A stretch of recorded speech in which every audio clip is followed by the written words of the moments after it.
E aí pessoal, como é que vocês estão? Estamos aqui mais uma vez aqui no meu canal, o canal Miquel Alves. Estamos aqui começando mais um podcast, né? Estamos aqui numa série aqui falando sobre os deuses falsos. Esse é o segundo podcast que nós estamos gravando hoje para falar sobre a busca da felicidade. Afinal de contas, é possível ser feliz? Essa é a grande pergunta que nós vamos tentar responder aqui hoje. E você pode aqui se inscrever no nosso canal, deixar aí o joinha de vocês e aproveite e compartilhe esse conteúdo com o maior número de pessoas possíveis. E também você pode se inscrever no canal Palavra Viva, tá o link aqui na descrição desse vídeo, né, que é o nosso canal lá dedicado ao programa Palavra Viva. Também você pode ouvir pela Rádio Paz do Vale, de segunda a sexta-feira, das 21 às 21h25. Então você pode também se inscrever lá. E hoje nós estamos aqui, nosso amigo, meu Lúcio, é Lúcio do que mesmo? Lúcio Roberto. Lúcio Roberto, ó, só gente chique, veio Roger Jackson, agora Lúcio Roberto, estamos só gente com nome top. Ele vai se apresentar aqui um pouquinho para nós, contar um pouquinho quem é ele para vocês conhecerem aí. Fala pessoal, tudo bem? Então, como falei aqui, meu nome é Lúcio Roberto Cálcero Faria, né, para deixar meu nome inteiro registrado. Eu tenho formação em teologia, recebi o convite do Miqueias para falar sobre um pouco a respeito dos deuses falsos. E um livro que é muito interessante, o Tim Keller, sem comentários, a leitura, tem poder de articulação, de expor as ideias. É um livro bem bacana e eu fico feliz, Miquel, pela oportunidade que você me deu de poder estar aqui trazendo um pouco de reflexão para esse tema. E tem, como eu disse, tem formação em teologia, congrego na Assembleia de Deus Ministério Belém, e vamos ver o que a gente traz aí de reflexão para podcast dessa noite. Isso aí, ele tá meio tenso, gente, mas eu falei para ele pode ficar relaxado. Porque é conversa, não tem nada. Pensa que não tem câmera, tem ninguém, só as milhares de pessoas. Pela fé que tá tiver. Pela fé. Mas é isso aí, vamos lá. Hoje nós vamos falar desse tema aí, o capítulo, nós falamos no último, da fábrica de ídolos, né? Nós percebemos aí, conversamos aí sobre esse tema, fábrica de ídolos. E aí até tem a citação lá do Calvino, né? O coração do homem, a fábrica de ídolos. E a Bíblia, né, o texto de Ezequiel também fala sobre isso, a respeito dos anciãos lá. O coração do homem sendo esse lugar corrompido por causa do pecado, né? Jesus mesmo falou que é a fonte de homicídio, adultério e por aí vai. E tudo que se deve guardar, também guarda. Exatamente. O seu coração. Porque o coração é essa fonte. Se não tiver em Cristo, aí a gente já sabe qual vai ser o fim do negócio. Se você não estiver em Cristo, você vai buscar automaticamente uma fonte nas coisas criadas e você vai fazer desse algo das coisas criadas por Deus, e você vai fazer desse objeto algo essencial na sua vida. E é basicamente isso a ideia dos deuses falsos, do ídolo. Sim. E aí agora ele vai, né, o autor aqui do livro, ele vai começar a entrar de fato aonde estão esses ídolos. Ele começa a listar aí algumas coisas. E ele primeiro aí fala sobre essa questão da busca da felicidade, que é quase que uma utopia, né? Sim. Uma utopia dessa geração, eu acho que de todos, porque se a gente for olhar lá na história, lá atrás, os filósofos também tinham uma ideia da busca pela felicidade. E cada um buscava os seus desdobramentos. Mas aí vamos começar a pensar aqui. É possível? Essa é a primeira pergunta. É possível? Como eu disse, eu acredito que não. Assim, não quando você pega algo da criação e transforma esse algo da criação em um objeto essencial na sua vida, como fonte de toda a realização. Inevitavelmente você vai levar isso ao desastre. Por quê? Porque isso vai... a questão do ídolo que vai controlar o seu coração, ele vai mudar a forma como você se relaciona com as pessoas. E o exemplo que ele traz aqui é muito claro, da mãe que desejava ter filhos. Os filhos passaram a ser tão essenciais e tão fundamentais na vida dela. Na verdade, a realização dela estava na criação dos filhos, que isso levou a um desequilíbrio no relacionamento. e ela se tornou uma mãe super controladora, super protetora, desculpa, uma mãe que ansiosa, e isso provocou ali, eu estou dando um exemplo da mãe que o Keller aborda essa questão. Sim. Isso provocou ali desgaste emocional, distúrbios emocionais. Então, eu acredito que quando a gente faz de algo na criação um ídolo na nossa vida, inevitavelmente aquilo que era sonho... Aquilo que é felicidade torna-se infelicidade. Infelicidade, exatamente. Aquilo que era sonho torna-se pesadelo. Até o Platão, ele tinha essa ideia, né? O mundo das ideias lá e tal. E a felicidade, a ideia da felicidade no contexto dele é aquilo que faz falta. Sim. Então, por exemplo, eu não tenho isso. Então, a felicidade é ter aquilo. Mas a partir do momento que você tem aquilo, ele já não é mais essencial, e aí você passa por uma outra etapa. Não, agora é aquilo que eu não tenho ainda. Exatamente. Por exemplo, o cara é solteiro, ele quer namorar, daí namora, daí não, agora quer casar, daí ele casa. Aí ele quer ter filho, daí tem filho. Quer dizer, é como degraus. Não, ele nunca chega na felicidade. Só que a felicidade de cristão não é uma coisa de estágio, coisa assim, eu conquistou isso, aquilo. Não, Cristo é a felicidade. Sim. Se você tem Cristo, você é feliz. Se não tem Cristo, tudo é relativo. Assim, é incrível como isso é do ser humano, é intrínseco ao ser humano. A gente começa uma jornada existencial e aí a gente coloca o pé na estrada em busca da felicidade. A gente coloca o pé na estrada e aí a gente acha que a nossa felicidade está ali ou lá. E aí você sai daqui, você coloca o pé na estrada, você chega lá. Quando você chega lá, não é nada daquilo que você imaginava. Aquilo não satisfez o seu coração. Sim. Ainda continua aquele vazio. Porque como eu acho que foi o Blaise Pascal que disse que o coração tem o vazio do tamanho de Deus, se eu não me engano, foi ele. E é exatamente isso. As coisas desse mundo, ou as coisas criadas, elas são incapazes de satisfazer essa necessidade intrínseca do coração do ser humano. E também tem a questão espiritual, lógico, de toda coisa. O ser humano é um ser espiritual. Você não tem Deus como referencial, você vai colocar outra coisa nesse vazio aí, que é existencial, que é uma coisa universal. Sim. Não é uma questão do homem dessa geração ou do homem da geração passada. É uma condição humana. Faz parte da realidade do homem em todas as épocas, lugares, etc. Sempre vai. E o ser humano vai manifestar isso. Sim. Positivamente ou negativamente. Porque às vezes até uma coisa boa também pode se transformar num ídolo, exatamente, né? Exatamente. Pode se transformar num ídolo. Aí você pega, por exemplo, vamos pegar o ladrão lá. Uma pessoa que começa a cometer pequenas infrações ali. Daqui a pouco ele vira um grande, né, o chefão do negócio ali. Ele manifestou alguma coisa ali, pro mal. Mas existe aquele que até tá fazendo uma causa positiva, né? Sei lá, tá ajudando as crianças lá na África, tá fazendo qualquer outra coisa. Aí ele manifesta isso, mas aí aquilo pode se tornar um ídolo também. Sim, exatamente, porque o sinônimo de realização na vida dele, o sinônimo de felicidade é aquela causa, o sucesso daquela causa. Exatamente. Né?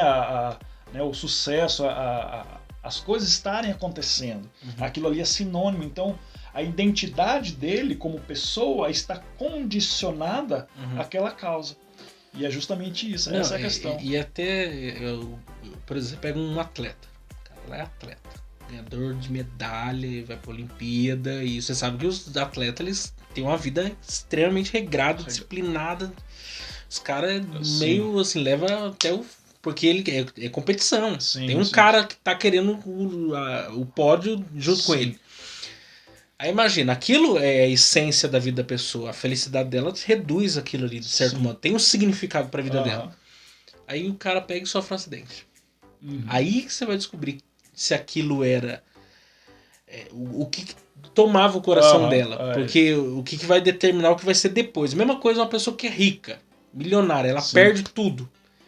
Muitos tiram a vida. Nem pensa duas vezes. É porque se ele não tiver aquilo, acabou. Ele não é realizado. Ele não tem sentido, a vida dele não tem propósito. Porque a vida dele está condicionada àquilo. Exatamente. Aquilo ali concede identidade para a vida dele. Confere. E aí por isso que eu disse aqui no começo que as coisas desse mundo, elas são muito circunstanciais, elas são contingentes. E a partir do momento que as coisas não dão certo, isso vai te frustrar. Aí sua felicidade não existe mais a felicidade. Porque uma vez que nós, o coração não está em Deus, está nas coisas criadas, inevitavelmente você vai para a frustração, você vai se frustrar. Ele até usa a ilustração do Abraão, né? Deus fez a promessa lá a Abraão e tal. E eu gosto dessa relação do doador e da dádiva. Sim. Porque, e ele usa assim, ele mostra uma coisa que às vezes até a gente não percebeu, talvez, na leitura sim, normal ali, você faz a leitura da Bíblia e você não entendeu. O Keller parece que ele lê uma Bíblia que a gente não lê. Parece que ele tá lendo um negócio que eu li 10 vezes aquilo, ele não tinha enxergado aquilo. Porque tem a parte do Deus pede, né? Sim. Isaac como holocausto, que é um outro ponto, porque muitos até questionam esse texto. Assim, não, mas como que Deus pede para matar o filho? Mas lá não diz isso. Não diz para matar. Diz para oferecer como holocausto. Entrar na tenda e tirar a vida. Não é essa. Não. Não é para matar como assassinato, porque isso vai contra o caráter de Deus. Não assassinarás. Sim. Não matar e tal. Lá oferecer como holocausto. Aí tem até um texto lá de Gideão, né? Sim. Gideão, período dos midianitas, estava oprimindo o povo de Israel e tal. E ele tinha oferecido um cordeiro a Deus, em primeiro lugar lá, como oferta lá e tal. Só que Deus sabia o que ele tinha na casa dele. E tinha lá um boi lá de 7 anos, que era o tempo que o povo estava sendo oprimido. O melhor que ele tinha, em outras palavras, era o boi. O boi. Mas ele foi lá e ofereceu o que ele tinha lá, talvez sobrando. No meio de uma crise, né?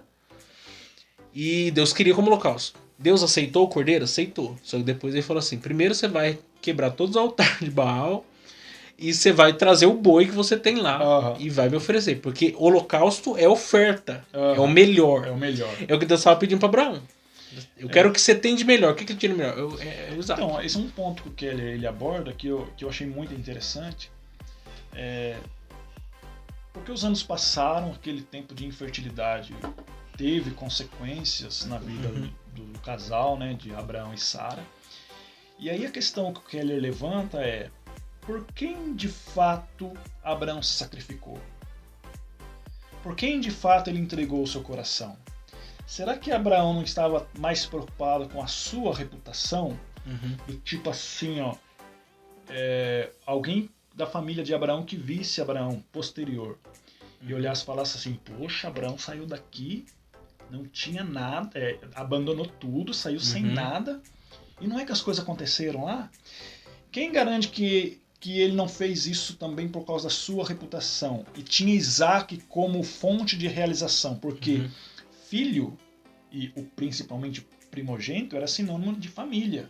Por isso que Deus manda sacrificar o filho, o primogênito. Sim. Que no caso ali seria Isaac. Porque ali era a representatividade da família. Aquilo lá era de suma importância numa sociedade fechada, uma sociedade patriarcal, do clã. Era muito representativo para o clã. E também, na morte de Abraão, o filho primogênito assume o negócio. Então, para quem de fato que Abraão tinha se sacrificado? Será que ele não estava mais preocupado com a sua reputação do que realmente em obedecer a Deus? Será que o Isaac não era, na verdade, a fonte de identidade de Abraão? Aquilo que conferia identidade para Abraão, como clã naquela também, terra? Dentro do contexto da promessa mesmo, a vida dele virou a promessa. Sim. O cara saiu de uma terra, não tinha nada. Daí ele sai de uma terra, debaixo de uma palavra. As coisas vão acontecendo, porque ele viu a mão de Deus trabalhando. O menino nasce. Tudo acontece como Deus prometeu. E agora Deus está provando o coração de Abraão. Eu quero saber se nesse processo você passou a adorar a dádiva em lugar do doador. Você adora mais a mim ou aquilo que eu te dei? Que é onde mora o coração da idolatria. Sim. A felicidade. Você vai lá e faz uma graduação. É pecado isso? Não. É positivo, é necessário. Vai, sei lá, mestrado, doutorado, ou você recebe uma promoção no emprego, tantas coisas, né? Que podem acontecer na nossa vida. A questão não é essa. A questão é o que você vai fazer com isso depois. Depois que tudo isso acontecer, aí que começa a questão. Você tocou num interessante. É exatamente isso. O doador e a dádiva. a gente se volta, a facilidade que o coração, nosso coração tem de se voltar para a dádiva e fazer daquilo ali um... E ainda mais nesse contexto relativista, pós-moderno, exatamente. do beijinho no ombro, da ostentação, sim. das mídias sociais, até o gerenciamento de impressão, de impressionar, você gerencia suas impressões com o intuito de impressionar. Não, e eu vi até, acho que é o Douglas mesmo Gonçalves que ele falou, ele deu a ideia da selfie, né? Somos a geração selfie. Sim. A gente tá olhando muito para nós mesmos. Sim. A gente parou até de olhar pro outro, a gente tá olhando só pra gente mesmo. Isso, É uma geração espelho, narcisismo. Porque eu falo muito isso, o eu todos nós temos. A questão é o eu, a questão é o ego. Sim. É a sua ideia de você mesmo, que às vezes é muito maior do que realmente é. Sabe, eu só tocando um ponto aqui, só tentando dar uma... Eu estou estudando cosmovisão e um assunto que eu gosto bastante, e esse tema aqui ele tem uma certa relação com o assunto de cosmovisão. Interessante que a cosmovisão, dentro de uma perspectiva cristã, ela é tida como uma questão do coração. E o David Nagel, que ele tem a cosmovisão, o livro A História e um Conceito, ele fala algo muito interessante. A cosmovisão cristã, dentro de uma cosmovisão cristã, a realidade ela é objetiva. Em essência, ou seja, ela está aí, ela existe independentemente da minha interpretação. Se você interpreta ela ou não da forma como você bem entende. No entanto, ela é subjetiva em apreensão. A gente interpreta essa realidade, compreende essa realidade subjetivamente.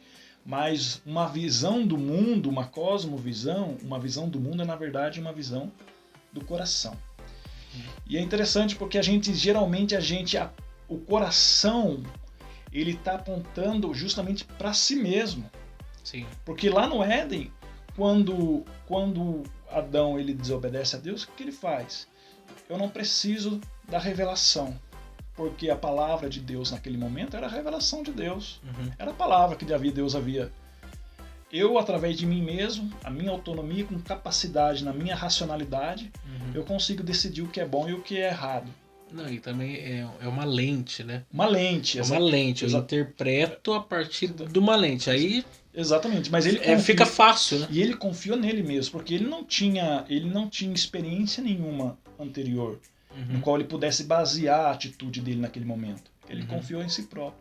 E isso é justamente a questão do coração. O coração trazendo essa questão do self, né? Essa questão do eu, desse mundo narcisismo, porque a gente quer ser autônomo em relação a Deus, e o coração está a todo momento. Na verdade, essas palavras da serpente, sereis como Deus, ela está reverberando a todo instante no coração do ser humano. Sim. Sabe, de você, não, eu, e esquecendo de Deus. A gente vive nessa vida esquecendo de Deus. E a gente fala isso do ser humano sem Cristo, mas nós ainda temos essa guerra espiritual. O crente ainda passa por essa batalha o tempo todo. O tempo todo. É porque assim, a conversão, ela é instantânea ali, a justificação e tal, mas a santificação é processo. Sim, processo. Então, o que talvez para você demorou 6 meses para vencer, o outro vai levar 6 anos. 6 anos, 10 anos. E não quer dizer que ele não é convertido. Sim, ele está no processo. Exatamente. O Tim Keller... E nós mesmos, a santificação é um processo até a morte mesmo. Sim. Tem jeito. O Keller, ele fala isso mais pro final do livro. Ele fala isso aí, que a gente, na verdade, à medida que a gente vai vivendo, a gente vai descobrindo ídolos que a gente nem imaginava que a gente tinha. Quando a gente... Exatamente. Quanto mais você medita, ainda mais a palavra de Deus, ela o tempo todo nos lê e nos confronta. Sim. O salmista diz: sonda-me, vê se há em mim algum caminho mau. Nem ele sabia. Exatamente. Esse é um ponto de um outro ídolo que eu acho muito interessante. Aliás, tem vários, né? Mas só pra gente ficar bem ilustrativo isso aqui, o ídolo, na verdade, ele se torna o centro de referência da vida da pessoa, a partir do qual os demais valores são julgados. Né? É como se esse objeto se transformasse em algo absoluto, as demais coisas são relativizadas. E aí a gente olha para a existência humana e a gente faz o quê? A gente pega um aspecto da existência, né? Porque uma vez que a gente rejeita a Deus, por exemplo, no caso que ele usa o texto de Romano, e aí o texto que ele diz: adorar e servir a criatura mais do que o Criador. Então a gente olha para a criação, a gente pega algo na criação, algum aspecto da experiência humana e a gente absolutiza isso e relativiza os demais. Exatamente. Quer ver um ponto, por exemplo? A sexualidade. A sexualidade é algo bom, é algo que Deus concedeu ao homem, é algo bom. No entanto, o que a gente faz? A gente absolutiza isso. E isso você vai cultivar, por isso que é a questão da cosmovisão. Você cultiva uma perspectiva da vida através daquele ídolo. É que como se fosse se formasse uma lente. Exatamente. E você olhasse... E também tem... cada pessoa tem suas lacunas. Porque assim, existem pecados, por exemplo, que uns são mais propensos, outros não. Sim. Então, aquilo torna-se... E nós somos inclinados já, naturalmente, a natureza para esse pecado. Então, se a pessoa já tem uma área ali que ela tem fragilidade, aquilo ali vai ganhar o absoluto. Vai ganhar o absoluto, vai ser absolutizado. Exatamente. Até mesmo as próprias lacunas emocionais. Você pega... Por exemplo, ele vai usar nos outros capítulos lá, que ele usa o exemplo de Jacó. Jacó que teve problema com o pai, que teve dificuldade com a mãe lá e tal, era o filhinho do papai com 70 e poucos anos dentro da casa do pai. E aí ele vai colocar em Raquel todas as suas expectativas, questão do amor romântico lá. E isso é a mesma coisa em qualquer outra área da vida. A pessoa às vezes, sei lá, passou por uma determinada situação na vida dela, sofreu, foi humilhada, tal. Então, a felicidade para ela é a aprovação de alguém ou de alguma coisa num contexto. Sim. Aí ela coloca aquilo como um ídolo. Aquilo como, não, eu quero... A felicidade para mim é ter aquilo ali. Sim. Justamente por causa do histórico de vida. Porque ela já tem um buraco ali que foi criado e o inimigo sabe não tá as fragilidades do ser humano. Ele vai atingir ali, vai atacar. Você pega o Davi mesmo, né? Vamos pegar Davi como exemplo. Davi, ele era o cara segundo o coração de Deus e pecador. Só que a diferença é que ele pecava e se arrependia do pecado dele. Sim. Ele era facilmente levado ao arrependimento. Ele mesmo confrontado. Porque o cara, quando ele transformou mesmo num ídolo, a vida dele gira em torno daquele ídolo e tal. Quando ele é confrontado, ele vira um demônio mesmo. Sim. O Davi não. Sim. Ele foi confrontado e ele... Reconhecido. Nossa, caiu uma ficha. Agora, a pessoa que não tem essa... até mesmo, né? Não retira de mim o Espírito Santo. Ele sabia o peso disso aí. Sim. Ele conhecia a história de Israel, sabia, por exemplo, a história de Sansão. E lembrando que o Espírito Santo naquele contexto era pontual, né? Reis, profetas e tal. Então ele sabia. E Saul já tinha sido retirado do espírito dele. Né? Aí ele é rei. Ele é rei. Assim, se eu perco o Espírito Santo, acabou. O cara que era salmista. 73, o salmo é dele. Sim. O culto restaurado, quem conquistou a arca foi ele. Sim. Então, tirar o Espírito Santo dele, acabou. Não tem Davi mais. E isso, por isso que qualquer área da vida do cara, isso acontece muito na igreja, né? Vamos mostrar a realidade da igreja. Às vezes a pessoa tem uma disposição boa para alguma coisa na igreja. Sim. Uma atividade lá. Mas aquilo tornou-se um ídolo. Mesmo fazendo algo para a glória de Deus na igreja ali e tal. Mas só que a pessoa absorveu. Às vezes, por exemplo, você tá num cargo lá, exemplo. Aí aquilo transformou-se em um ídolo. O cara não quer sair mais do cargo. Porque aquilo ali se tornou a fonte de reconhecimento e identidade dele, né? A essência. Foi algo essencial para isso. Só para concluir o meu raciocínio. Aí acontece, quando uma visão de mundo, na verdade, é uma visão do coração. E aí quando a gente cultiva uma perspectiva, a gente cultiva através da perspectiva de um ídolo. E aí o que acontece? Por exemplo, você pega a sexualidade. Pega a sexualidade... Eu estou dando apenas um exemplo, né? Você pega a sexualidade e transforma isso em um ídolo na sua vida. E aí ele é como se fosse uma lente através do qual... Só que todo ídolo tem consequências práticas, assim como todo conjunto de crenças de uma cosmovisão tem consequências na forma como você se relaciona com as pessoas. Um ídolo, por isso que eu falei que existe uma certa relação entre o assunto da cosmovisão e a questão do ídolo. Porque o ídolo também tem consequências na forma como você se relaciona com as pessoas. Então, esse ídolo, o que ele faz? Da sexualidade. Você pega isso, transforma isso em algo essencial. Isso aí faz uma lente, você olha para a realidade e para as pessoas através dessa lente. E aí você olha para a pessoa do sexo oposto, você olha para ela apenas com desejo sexual. Um objeto. Objeto, exatamente, um objeto sexual. Para realização pessoal. Pessoal sua, de um desejo pecaminoso seu. E aí até qualquer palavra que a outra pessoa fale, um bom dia que ela te dê, você já vai interpretar. Porque o ídolo também ele te dá uma nova lente hermenêutica. Uma nova lente interpretativa. Não, é até interessante isso, porque eu vi até... Eu não lembro onde eu vi. Mas, por exemplo, a mulher bonita, um exemplo. Ou o homem bonito. Sim. Ele é um ideal que ele pode usar isso que ele tem, naturalmente, a beleza, para conquistar quem ele quiser, mas ao mesmo tempo ele também é um objeto. Sim. Por quê? Porque ele, ao mesmo tempo que ele pode usar isso como um poder, ele pode ser usado também sim, por alguém, por aquele que o obtém. Então, por isso que existe muito conflito em certos relacionamentos. Porque ambos estão usando um ao outro. E você esquece o valor da outra pessoa, esquece que a outra pessoa é muito mais que um objeto sexual. Porque é um status. Sim. Eu tô com um cara legal assim, eu tô com uma moça da hora assim. Mas vira um objeto pra você, tanto ele... Vira um negócio assim, você esquece confuso. Que a outra pessoa, ela é a imagem e semelhança de Deus. E ela é muito mais que aquilo que você imagina. Então veja como o ídolo, ele deixa a nossa visão turva. Ele deixa a nossa visão turva. É impressionante isso. Ele desconfigura os seus relacionamentos. A maneira como a gente olha para o mundo, olha para as pessoas e a maneira como nós nos relacionamos. É impressionante como o ídolo tem a capacidade de fazer isso. É uma questão muito interessante que eu quero... Não, o livro ele é extremamente prático, porque ele mostra onde está a fonte de muitos problemas aí dos nossos dias aí. E às vezes a gente se pergunta, por que isso acontece? Acontece por causa do pecado e acontece por causa que o ser humano ele é especialista em transformar tudo em ídolo. Tudo que o coração toca, ele transforma em ídolo. Exatamente. Essa é a verdade. Ele coloca um ponto aqui que eu acho muito interessante. Claro, não querendo ser reducionista, mas muito problema psicológico é em decorrência de crenças que você tem, de ídolos que estão operando, está exercendo controle na sua vida. E aqui deixa eu contar uma experiência pessoal. Eu conversando, porque ele usa a ideia da mãe que desejava ter filho.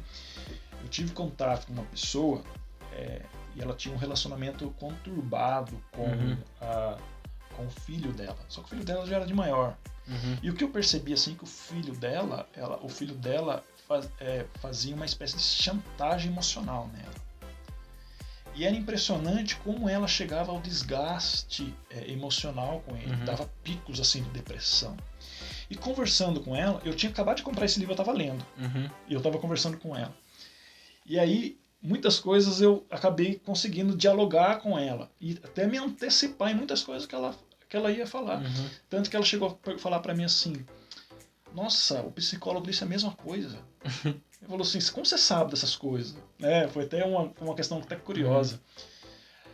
E aí o que eu identifiquei ali? O que eu identifiquei na forma, no diálogo com ela? Claro, eu não tenho conhecimento exaustivo porque a gente é perito na área da psicologia, mas a gente tem um conhecimento suficiente para ter noção de algumas coisas, para poder aconselhar, porque aconselhamento é algo natural, né? Eu aconselho você me aconselha.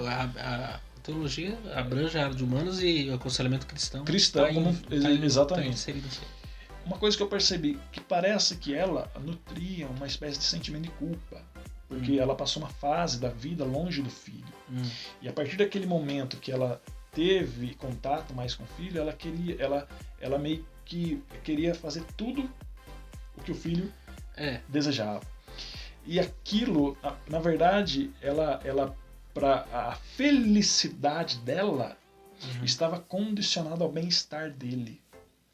E aí ambos são prejudicados. Ambos são prejudicados, porque deturpa o relacionamento. Porque nem ele entende o que é ela como mãe, e nem ela entende o papel dela como mãe. De tratar ele como filho. Exatamente. O limite do papel dela. Tanto que eu tentei aconselhar ela nesse sentido, não sei se ela conseguiu entender. Mas eu falei, você entendeu o seu papel, o limite do seu papel. Porque a Bíblia, e aí eu falei que a gente é imperito, mas a gente tem a palavra de Deus, que é a nossa regra de fé. E a Bíblia já prevê muita coisa. Prevê muita coisa, princípios. E a Bíblia estabelece papéis. A Bíblia estabelece limite. Filhos, obedeçam vossos pais. Pais, não provoquei a ira dos vossos filhos. Filho, honre os pais, obedeçam os pais. Pais, não provoquem aí. Filha como flecha na mão. Exatamente. Né? Então, eu tentei aconselhar o limite do seu papel. Não tem que passar para lá, passar da linha, da cerca. Porque vai dar problema. Mas isso é abrangente. Exatamente. O filho era um ídolo na vida dela. Na verdade, a felicidade, o bem-estar dela estava condicionado. Sim, mas isso é tão abrangente, porque assim, não só em questão de filhos, a maridos, a esposas, a empregos, a cargos eclesiásticos, cargos na empresa, tantas coisas. Tudo a pessoa faz para manter uma imagem, um status ali, uma posição. Mas por dentro tá acabado, tá carcomido, todo mundo sabe que tá acabado e a pessoa tá mantendo uma posição ali. Porque a pessoa não consegue viver sem aquilo. E ela quando ela pensa que vai perder aquilo, nossa. E ela não consegue nem... porque assim, a mudança, e isso a psicologia fala isso também, você tem que reconhecer que você tem um problema. Sim. Se você não reconhece... É a questão do arrependimento, né? Você... A história de Israel é levar o povo ao arrependimento por causa da idolatria também, né? Só que enquanto você não entender que você é idólatra e quão mal isso causa pra você, você não vai se ver livre daquilo ali. Pelo contrário, você vai alimentar e vai ir até as últimas consequências. Sim, isso. Que é o que muitas pessoas estão fazendo hoje. Que nem nós tivemos aqui na cidade, que o caso aqui, um jovem de 22 anos, você joga no quarto andar, ele se mata. Aí você se pergunta, o que um jovem de 22 anos... O que acontece na cabeça de uma pessoa de 22 anos de idade, que mal começou a vida ainda, a tirar essa a vida? Quando você trouxe o ponto inicial, é possível ser feliz? Hoje, no contexto pós-moderno, nesse mar relativista que a gente... As pessoas... Um outro ponto é a identidade. As pessoas não sabem quem são e nem onde estão.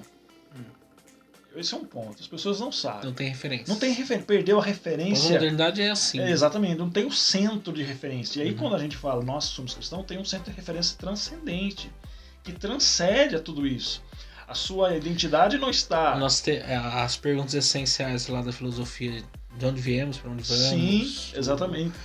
Por que estamos aqui? Por que estamos aqui? Qual é o propósito de tudo isso? Exatamente, as perguntas essenciais, nós temos a resposta. A palavra de Deus nos dá essa resposta. Agora, se você não tem, aí você fica buscando resposta. Então, nesse relativismo, as pessoas se perdem, porque são muitas escolhas. Só que quando você tem muitas escolhas, você também não tem nenhuma. Não, e também nós vivemos hoje, aquilo que isso aqui entra na cosmovisão totalmente. Sim. As pessoas hoje estão lendo a realidade do mundo por meio de um aparelho telefônico. Sim. De redes sociais, no modo geral. E não é essa a verdade. Se você ficar uma semana, você vai ver outra perspectiva. Outra perspectiva Por da vida. quê? Porque você vai sair daquilo ali. Sim. Aí você vai... Eu até vi eu sigo uma mulher lá cristã também, dentista, e ela é influencer. E ela... fez um story lá, eu achei interessante, fez um story o contrário, né? Sim. Geralmente o cara faz pra ostentar, ela tava numa situação que seria ostentação, e ela falou assim, não, eu ganhei isso aqui. Sim. Eu tô nesse hotel, tô assim, tudo isso aqui eu ganhei. Não tem nada, não paguei, não é nada sobrenatural. E mostrou a realidade, porque esse é que as pessoas pintam. Sim. Porque é fácil, você consegue editar a realidade, a seu bel prazer. Você manipula a realidade. Exatamente. Porque a vida real a gente sabe que não é fácil. Isso é um ponto que eu já comentei e comento às vezes na escola dominical. É impressionante como o Instagram da vida, volto a dizer, não é uma questão má, é boa. A questão não é sequência, é aquilo que eu tô falando. A questão não é um negócio, a questão é como que nós estamos usando e se estamos transformando aquilo em ídolo. Mas é impressionante como isso molda a nossa consciência de mundo, a nossa visão de mundo, e molda a nossa consciência.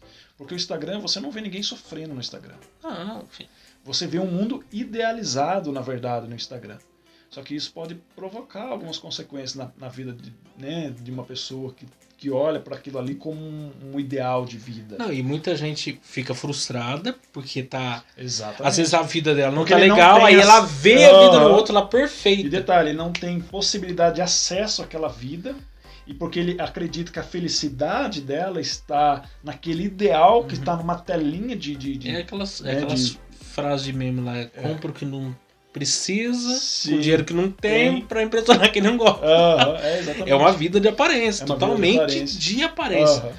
E aí entra a questão da felicidade, porque agora observando assim mais especificamente, porque vamos lá, até tem um livro, As Coisas da Terra.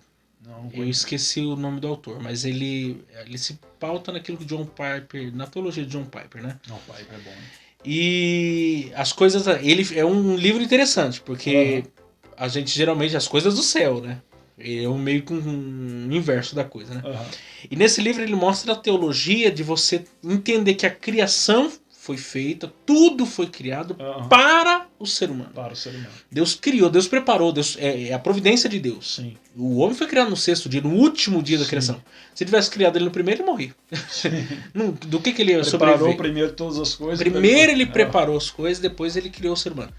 E no sétimo dia ele descansou. Por quê? As coisas da terra, a gente demonizou muita coisa. Sim. Que é de Deus. Sim. É de Deus. A praia é de Deus. Sim, sim. Você tá entendendo? Você ir num piquenique, você fazer um esporte radical, você sabe tantas coisas, viajar, o descanso, são coisas bíblicas. Deus, do próprio Deus descansou. O princípio, né? E aí ele mostra isso, a realidade de você entender que tudo que você faz é para a glória de Deus. Entra a questão da felicidade, porque entender a felicidade é entender que tudo que eu faço é para a glória de Deus. Se eu perco esse referencial da glória de Deus, eu não consigo ser feliz. O James Smith, ele tem um livro chamado Na Estrada com Agostinho. Não sei se você já ouviu esse livro, Na Estrada com Agostinho. Ele fala justamente isso. Nós colocamos o pé na estrada em busca de uma felicidade. O problema é sabermos que nós estamos exilados. Isso é um ponto de equilíbrio que ele aponta no livro. Nós sabermos que estamos exilados e saber que tudo que a gente está fazendo aqui, na verdade, é para Deus. Tudo que a gente faz, a nossa felicidade não está. O problema é a gente fazer da estrada, enquanto nós estamos caminhando rumo a uma terra. Nós estamos exilados, nós entramos. O problema é nós fazemos da estrada a nossa vida. Fazemos da estrada o nosso conceito de felicidade. Da nossa vida uma ilha também. De uma ilha, exatamente. Porque, na verdade, a estrada é só um meio. Porque você sabe que o seu lugar não é aqui, mas você está caminhando. Mas você sabe, o seu coração está lá. O seu coração não está na estrada. Nos prazeres da estrada, nas coisas da estrada. E hoje em dia tem se falado muito sobre isso, mas eu penso que a teologia sobre o assunto está muito vaga ainda. A questão da busca de propósito. Sim. É bíblico.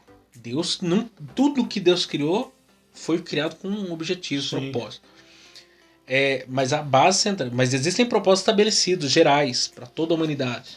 Né? Um deles é que Deus criou tudo para o beneplácito, né? Para o louvor da sua glória. É um dos motivos. O homem, Deus colocou lá para cultivar, cuidar da terra, tudo mais, mandato natural. Entre outros assuntos que a gente poderia listar.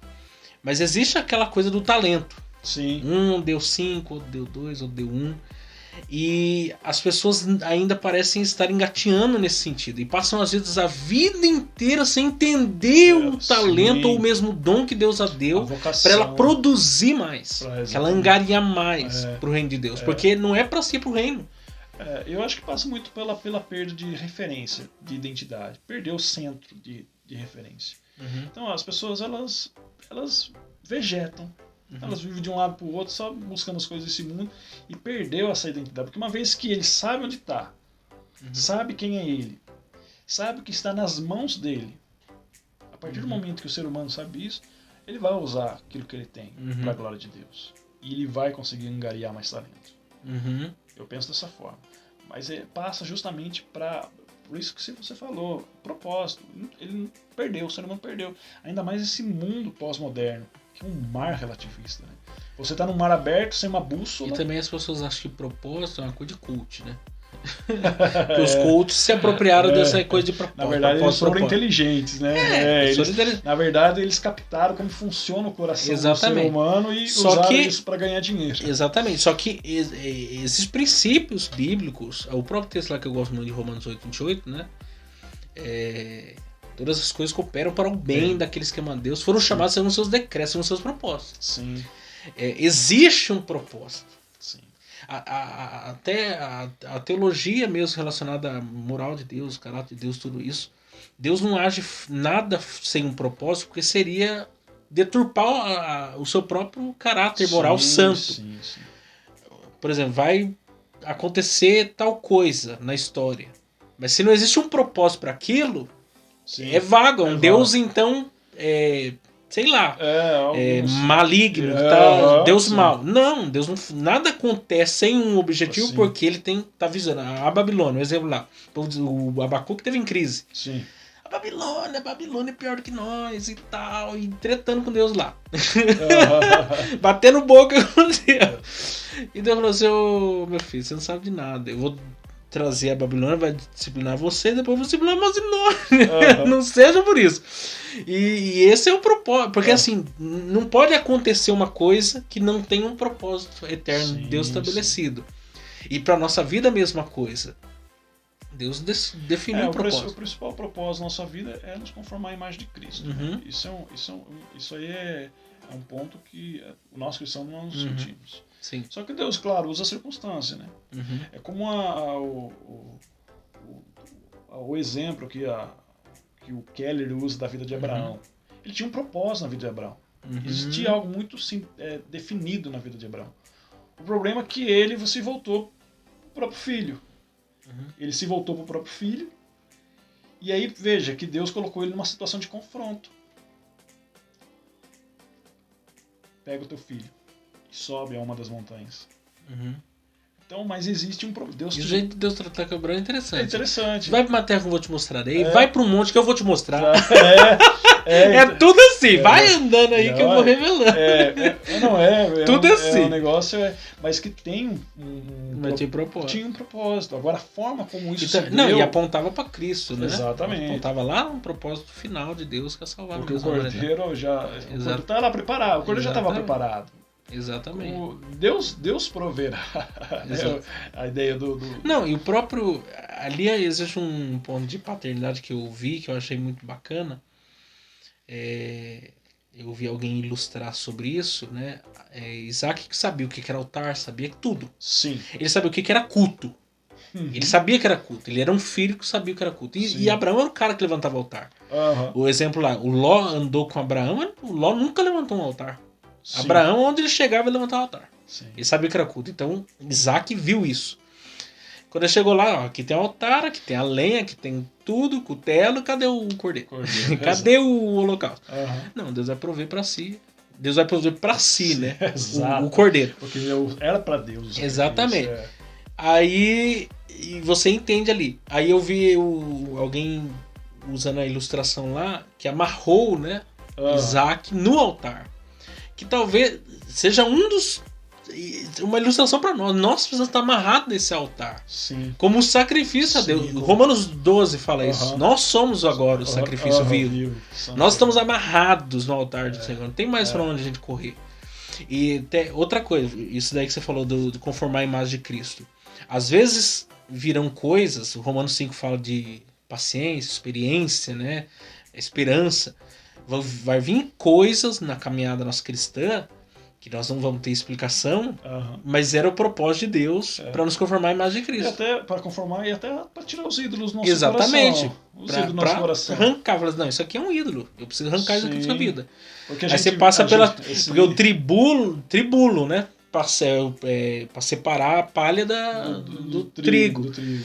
Aí você passa o tribulo, vou passar por um tribulo aqui, que eu tenho uns negócios que tá na sua vida que não tá legal, cara. Na verdade a gente vive buscando essa estabilidade, a gente sempre quer a gente sempre busca estabilidade de alguma coisa, seja estabilidade financeira, seja estabilidade emocional. E na verdade reconhecimento.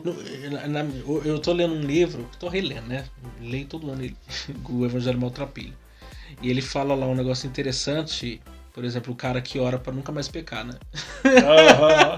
Senhor, me ajuda a nunca mais pecar. Daí Deus olha para ele e fala assim, orgulhoso. A vaidade é no teu coração. Tem coisa. Porque se. Quer fazer daquilo ali Porque nunca mais quero pecar. Fala assim, não, você Sim. vai pecar, sua natureza é pecador. E pra mim moldar o meu caráter em si, você vai ter que passar por falhas. Você vai ter que Sim. errar, meu filho. Pra você aprender aquilo ali. E às vezes. A estabilidade mesmo. Não existe. Isso daí é uma utopia mesmo. Porque as crises revelam as melhores coisas da nossa vida. Se nós estivermos na zona de conforto, você não vai crescer. Sim. Você não vai crescer. O sofrimento, ele tá na agenda de Deus. Isso é fato. Pega o Jó da vida lá. Exatamente, isso é fato. Quando ele fala, tratando essa questão de mãe e filho, parece que a mãe, essa super proteção, sabe? Essa coisa de querer privar o filho de passar por privações, frustrações, para uma vida ideal. Mas o fato é que nós planejamos algo ideal, mas o fato é que o sofrimento está na agenda de Deus para nossas vidas, é propósito de Deus. Sim. E ele está moldando. Eu lembrei agora de um texto aqui de Filipenses, quando Paulo fala assim, Paulo fala desse jeito: eu quero, irmãos, que vocês saibam que as coisas que me aconteceram, e olha que ele passou por muita coisa, hein? Apanhou em Filipos, foi preso, foi mordido por uma cobra, uma série de coisas, contribuíram para o maior proveito do Evangelho. E aí ele continua o texto: de sorte que a guarda pretoriana ouviram falar do Evangelho, muitos irmãos em Cristo. E o ponto interessante é, Paulo, ele tinha um desejo de ir a Roma. Ele deixa isso claro na carta aos Romanos. Queria ir até vocês, depois até a Espanha, queria fazer de Roma uma base missionária. Ele queria ir a Roma como missionário. Deus levou Paulo a Roma como prisioneiro. Chegou em Roma, mas dentro dos propósitos de Deus. Olha só pra você ver, porque dentro do ideal humano... Ele queria ir pra Roma, Deus queria que ele fosse pra Roma, mas não era do jeito que ele imaginava. Porque você vê, olha como o nosso coração ele começa a idealizar as coisas. Não, e a gente não coloca o sofrimento na agenda, na nossa agenda. Exatamente. Não, mas até você pega uma criança, né? Eu vi uma ilustração disso e faz sentido. Você pega uma criança. É difícil você ilustrar para uma criança que é imatura em todos os sentidos e tem poucas perspectivas de vida, coisas do futuro dela. Sim. Por exemplo, data. A criança não sabe lidar com data. Porque ela não sabe ela não sabe nem que dia é hoje. Número. Ela não tem noção disso. E ela não tem noção de quantos dias iam vir à frente. Ela não tem noção de mês, semana. Ela não tem noção de nada disso. Sim. E às vezes nós somos essa criança. Deus fala assim: eu tenho um propósito de fazer a sua vida. E a gente é imaturo. A gente não consegue entender as coisas que Deus tem para nós. Porque são coisas lá da frente. Sim. Que um eu meu lá da frente que vai entender. Não o eu de agora. Sim. O meu eu de agora é totalmente imaturo. Não consegue ver nada. A nossa visão ela é muito periférica. Ela é muito limitada. Enquanto nós olhamos na horizontal e a gente só consegue enxergar alguns caminhos, Deus já está olhando todo o itinerário da nossa vida. E a gente, como a gente não consegue, a gente fica naquela, mas Deus já sabe que é o nosso itinerário. E aí, só para concluir o argumento aqui, o meu raciocínio sobre Paulo, o Evangelho chegou em lugares onde talvez não teria chegado se ele fosse apenas como missionário. Chegou na casa de César. No final do livro de Filipenses, da carta aos Filipenses, ele diz: todos os santos vos saúdam, inclusive os da casa de César. Havia santos na casa de César. Um lugar que era tido como um lugar promíscuo. Havia pecado, mas também havia santidade lá. Porque a guarda pretoriana ouviu o Evangelho. De turnos em turnos ele vigiava, a guarda vigiava o apóstolo Paulo. Mas quando eles retornavam para a casa de César, que provavelmente diz respeito ao palácio real, eles levavam o Evangelho. Então olha só, saiu dali crente já. Você vê como que... Porque ele não perdia uma oportunidade. Exatamente, falar você viu que o Evangelho chegou e o Evangelho, ao texto que a palavra grega que ele usa, a palavra de progresso, aquela palavra quando o Império Romano ia abrindo estradas, o Evangelho progrediu através de algo que não estava no plano dele, o sofrimento. Então o sofrimento não está na nossa agenda, mas está na agenda de Deus, nos planos de Deus. Não, e ainda que a gente não entenda... Se a gente for pensar, até numa questão... Pega o Império Romano mesmo. Ele progrediu, cresceu por causa de guerras. Tudo isso aconteceu em meio de muita guerra. Guerras Terríveis. que você vai expandindo o seu território, você vai alcançando outros lugares. Se você não tem guerra, você não sai do lugar. Você não Sim. vai crescer. Aham. Tem que ter guerra. Sim. E na vida do crente é batalha espiritual mesmo. Aham. Batalha Deus espiritual, coloca luta, sim. coisas ali na nossa Pra vida, testar sua as fé, nossas próprias limitações. Sim. Talvez quem mais. Para não confiar na nossa força Então, e confiar no braço estendido dele. e às vezes, por exemplo, um cara que eu gosto muito é o David Brenneman. Acho que você já ouviu falar dele. Ele foi quase genro do Jonathan Edwards.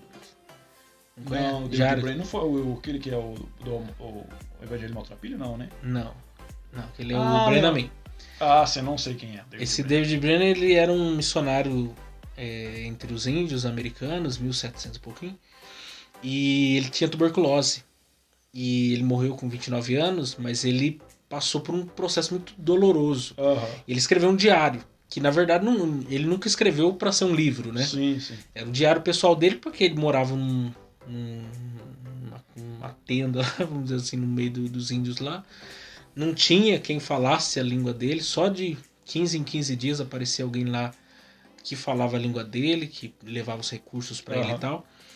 Então era um tempo que ele era um homem de muita oração, piedoso demais. Foi expulso da faculdade por calúnias que levantaram contra ele. A faculdade Princeton existe por causa disso, porque houve um racha lá entre os professores em defesa dele. E ele sofreu muito. Aí você olha pra um cara desse, um cara tá introzinho, tá pregando evangelho, tá fazendo não sei o quê. Assim, que é isso, gente? Aí o cara morre. Aí você lê o diário do cara. 200 anos depois. Sim. Você entende o propósito. Do sofrimento do caso. Ele conta lá uma experiência que um dia lá ele só tinha um pão embolorado para comer. E, por exemplo, tinha muitas dores de cabeça. Não tinha analgésico, não existia analgésico. Então você tinha dores, você ia ficar com a dor até ela sumir. Sim. Não tem solução. Pega o apóstolo Paulo, que foi açoitado, foi tanta coisa. Não tinha também analgésico. Aí, e por amor ao evangelho. Sim. Na verdade, o Hernandes Dias Lopes ele usa uma ilustração que eu acho fantástica, essa ilustração que ele usa. E é uma pregação, se eu não me engano, de Romanos 8 mesmo, sobre nós sermos conformados à imagem de Cristo, aos que chamou, predestinou. E ele usa uma ilustração interessante. Ele fala assim, ó, uma mãe tá bordando, não sei se você já viu essa ilustração. Uma mãe tá bordando e o filho tá olhando a parte de trás do bordado.